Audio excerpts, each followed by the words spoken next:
Je suis conscient qu'aujourd'hui, beaucoup de chrétiens veulent suivre Jésus, mais tombent toujours dans des tentations sexuelles. Comment donc rester sain dans ce monde où tout est presque charnel? Dans cette vidéo, je te présente 3 astuces simples mais puissantes qui vont te permettre de garder ta chasteté et te rapprocher encore plus de Dieu. Parce que être martyr, c'est mourir en soi-même.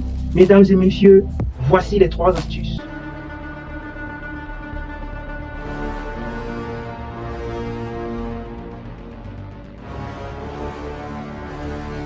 YouTube.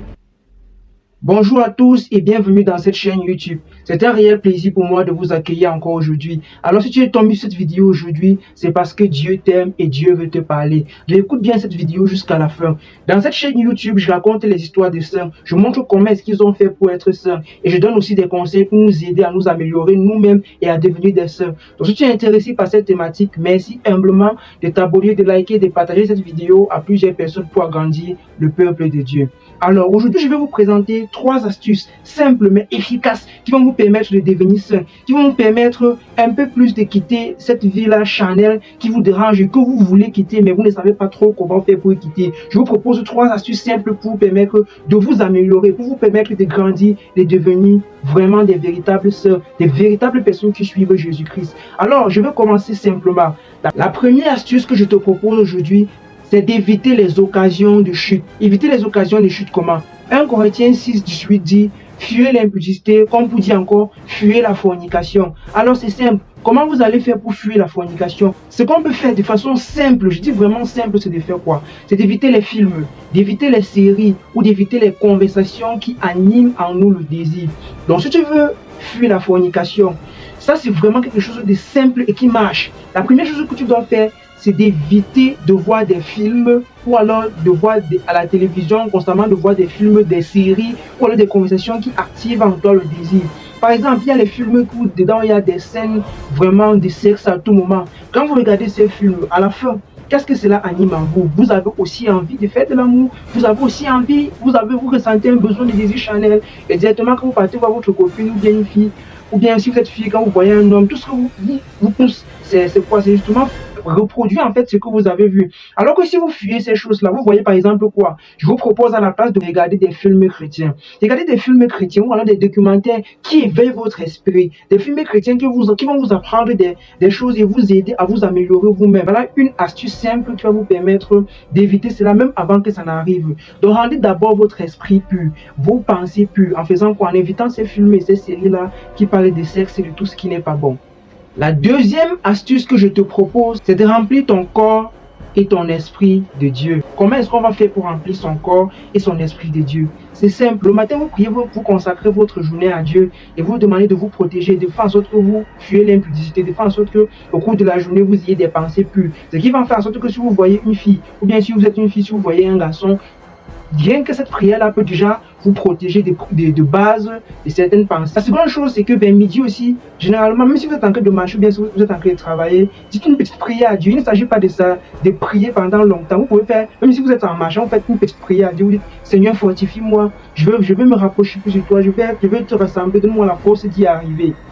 Vous voyez, c'est tellement simple, mais ce sont des choses que quand vous le faites, c'est efficace. Si vous êtes devant une fille ou bien si vous êtes devant un garçon, que vous trouvez que le désir s'active en vous et que vous avez envie de faire quelque chose qui n'est pas bon, calmez-vous et vous dites simplement, Seigneur, aide-moi à passer cette étape. Je n'ai pas envie de succomber à la tentation. Rends-moi plus fort et le Seigneur viendra à votre secours. Il viendra, je vous l'assure, toujours à votre secours.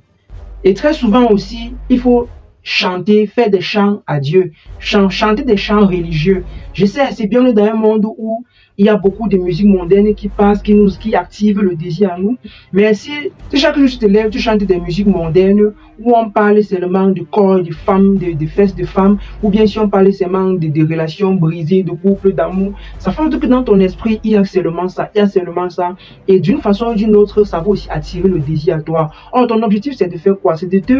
Ton objectif, c'est de faire tout ton maximum possible pour te préserver de cette fornication-là. Donc, à la place de cette chanson-là, quotidiennement au cours de la journée, qu'est-ce que tu peux faire à la place? Tu loues le Seigneur, tu chantes les musiques religieuses et tu vas voir comment ça va faire en sorte que tu puisses fuir cette impudicité-là. La troisième astuce que je te propose, c'est de chercher un soutien ou une lumière. Chercher un soutien ou une lumière. C'est-à-dire quoi? Parmi ton entourage, il y a toujours quelqu'un qui est chrétien, que tu penses qui est plus chrétien que toi, ou alors qui vit vraiment une vie que tu penses que c'est une vie bonne.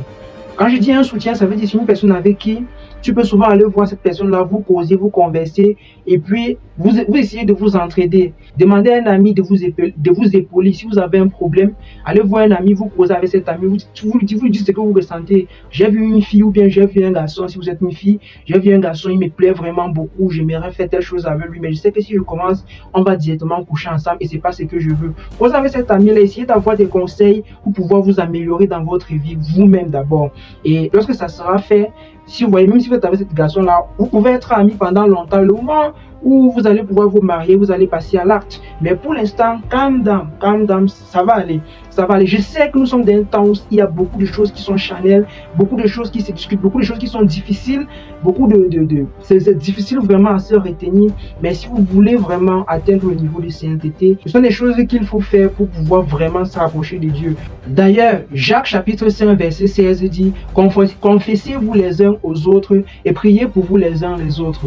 Donc il y a un ami vraiment de confiance. Je ne parle pas des amis à qui vous allez aller raconter leurs problèmes, ils vont aller raconter d'autres. Non, ce n'est pas des amis ça. Je parle des gens vraiment à qui vous pouvez leur faire confiance. Eux aussi peuvent vous faire confiance. Et ensemble, vous vous aidez, vous vous entretenez, vous grandissez vraiment dans la foi. Moi aussi, je suis disponible.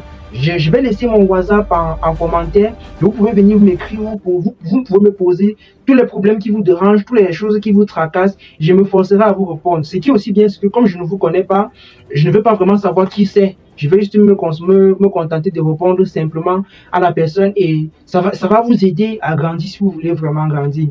Donc, voilà 3 astuces simples que je te présente aujourd'hui pour te rapprocher de la sainteté.